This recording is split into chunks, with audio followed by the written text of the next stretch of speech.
জুলাই ঘোষণাপত্রের বিষয়ে রাজনৈতিক দলগুলোর সঙ্গে আগামী সপ্তাহে সরকারের আলোচনা শুরু হবে বলে জানিয়েছেন মাহফুজ আলম। বৃহস্পতিবার রাজধানীর ফরেন সার্ভিস একাডেমিতে সংবাদ সম্মেলনে একথা জানান তিনি। এ সময় উপদেষ্টা মাহফুজ বলেন, জুলাই ঘোষণাপত্রের বিষয়ে বৈষম্য বিরোধী ছাত্র আন্দোলন এবং রাজনৈতিক দলগুলো কথা বলছে, তাই গণ অভ্যুত্থানের সঙ্গে সংশ্লিষ্ট সব পক্ষের সঙ্গে সরকার আলোচনা করবে। ৭২-এর সংবিধানের ব্যাপারে কি করা হবে তা সবার সঙ্গে ঐক্যমত্যের ভিত্তিতে সিদ্ধান্ত হবে বলেও জানান এই উপদেষ্টা। মাহফুজ আলম আরও বলেন, জাতীয় নির্বাচন সংস্কার সাপেক্ষ। সংস্কার কমিশনগুলোর রিপোর্ট ও প্রস্তাবনার উপর রাজনৈতিক দলের সঙ্গে আলোচনা করে জাতীয় নির্বাচন আগে হবে নাকি স্থানীয় সরকার নির্বাচন সে বিষয়ে সিদ্ধান্ত নেওয়া হবে।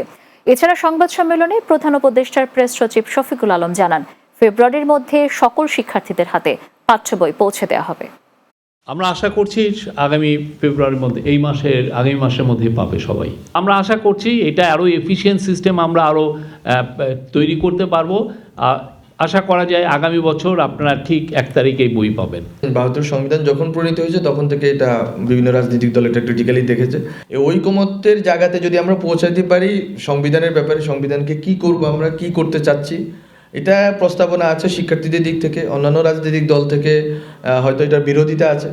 এইটা যেহেতু কন্টেনশাস পয়েন্ট, একটু আগে আমি যেটা বলেছি, যেসব বিষয়ে কন্টেনশাস পয়েন্ট আছে সেসব বিষয়গুলো আমরা আলোচনা করে আমরা এটাকে লিপিবদ্ধ করব।